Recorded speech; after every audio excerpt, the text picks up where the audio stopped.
Can't take me anywhere. Okay, so you guys are out there, you're pitching and selling to different types of people.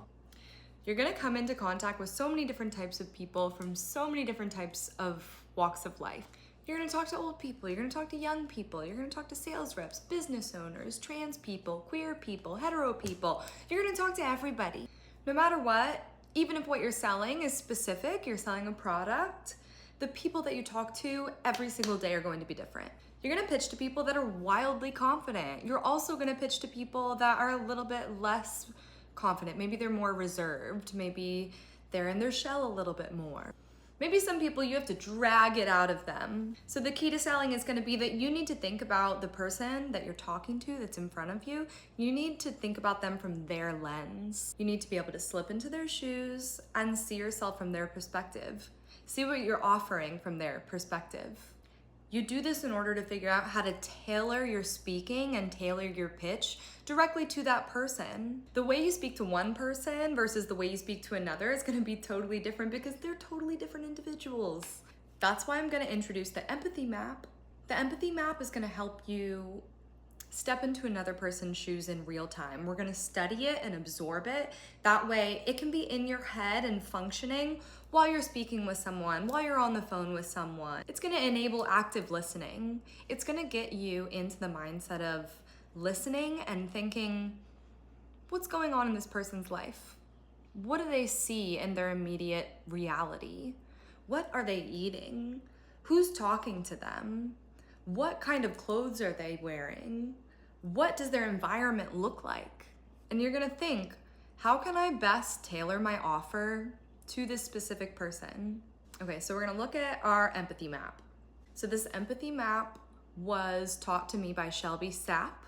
She claims that she acquired it while she was getting her master's degree in innovation and business venture at ASU. She satirically cites that this map is one of the most valuable and perhaps the only valuable thing that she gained from her master's degree. Okay, source cited, check it out. So in the middle of the empathy map, we have this person that we're speaking to. And it asks, what do they think? What are their pains? What are they going through before they make the decision to hop on this offer that I'm giving them? This offer being, should I stock this product? Do I value this brand? Do I value the sales rep that's standing in front of me trying to sell me? This is important, this map. Obviously, you do not have to use it. You're not gonna pull out your map when you're talking to a person. You're not gonna pull out your map for every single interaction that you have, but we are gonna do our best to lock it in there so that you have integral knowledge flowing through you while you're beginning to communicate in a new and different way to the people that you want to stock our products. So familiarizing yourself with this map, getting really, really comfortable with it, and deeply understanding it is gonna give you a huge advantage. Okay, so let's start with number one. Who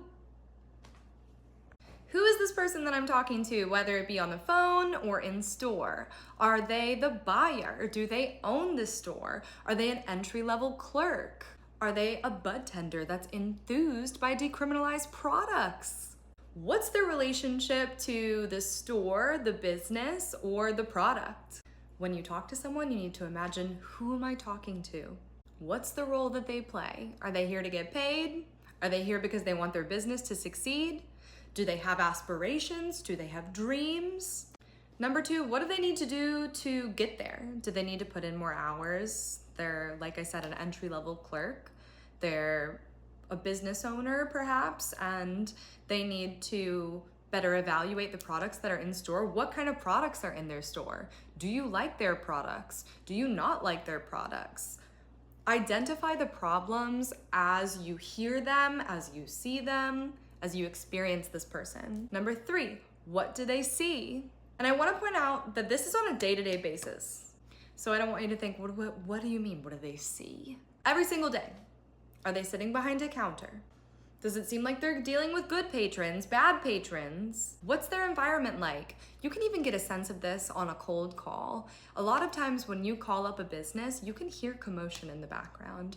You can hear their clients coming up and talking to them. You can hear their tone of voice. I want to encourage you to think about questions. Think about this person.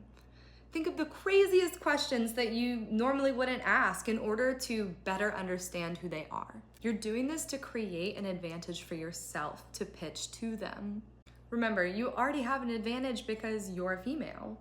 So let's level up your advantage and become an empathetic female, one that actively listens to the person they're communicating with, regardless of the fact that they are trying to sell them. Number 4, what are they saying? How are they saying it? How are they talking to the people around them, be it a client, a customer, or a colleague?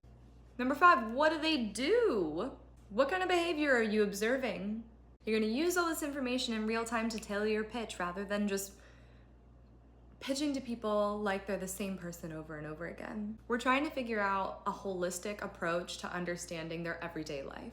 When you understand the person that you're communicating with, you can understand their pains and their gains, and you can do your job, which is create a solution for their problems. Whenever you're working on a lead, whether it be cold, hot, warm, in a smoke shop, in a boutique store, in a hotel, on a cruise ship, I don't know, we can get really creative with where we place our product. There are obviously going to be very specific problems that come up because you're going to deal with very different types of people. So let's say you're in a smoke shop. The person that you're talking to's pains and gains are going to be different based on what their environment looks like. Take a look around. Witness a customer going up to the clerk stand and purchasing something.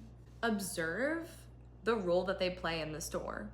You're there in store on a call to gain access to insight on how to better tailor the pitch and the product to see if it fits the needs of the problem of the store or the client that you're trying to pitch to. You're trying to assess in real time what this person can gain or what this customer or business can gain from you and the product that you are bringing to them. What are their pains and what can you as a full moon sales rep bring to the table in order to ease those pains? It can be as simple as every time you appear on the phone or every time you appear in real time in the store, you bring good energy. You make this person's day better. You make all of their clerks' days better. It can also be as big as you change the clientele that comes to their store.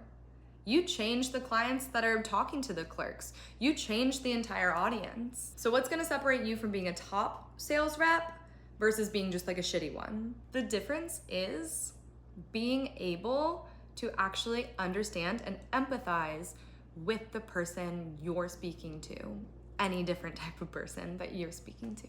Moving forward, I will teach you what you're gonna say exactly to certain clients that we target. I'm gonna teach you when to say it, but I want you to familiarize yourself with the empathy map so that you can become intellectually capable of using your brain in real time to assess and empathize with any single person that you come into contact with. You're gonna start to look at your customers or your clients or the business owners who run the shops and the stores that you wanna be stocked in, and you're gonna think, how's their business going? Do they have to speak to anyone before they make decisions? Are they the leader in their business model? Do they run their business alone? Do they run their business with a spouse? Is their business partner a friend? Do they make the decisions independently? Is this person gonna have to call their boss? When you start to think in real time about who you're talking to and how to pitch to them, you're going to be able to radicalize your entire pitch. You're learning this so you can make people pull triggers. Whether that trigger be, I need the phone number and the schedule of the buyer stat, or I need you to put this on your shelf immediately. Or maybe you're at a hotel, you're like, this has 70 rooms, I wanna be on the bar cart in every single room, I wanna hang out here more. Let's make it happen. The more you empathize with the person you're in contact with, the faster your progress is going to go. The hope is that you begin to make people feel almost as though you're taking the words out of their mouths before they speak about their needs or their wants or anything. You're just kind of like, you're dishing, you're giving. And it's not fake. It's because you're actively listening and then you're conveying understanding this person and solving their problems. It's gonna give you a huge leg up in sales and in life. It's gonna be the differentiating factor when pitching to different types of people.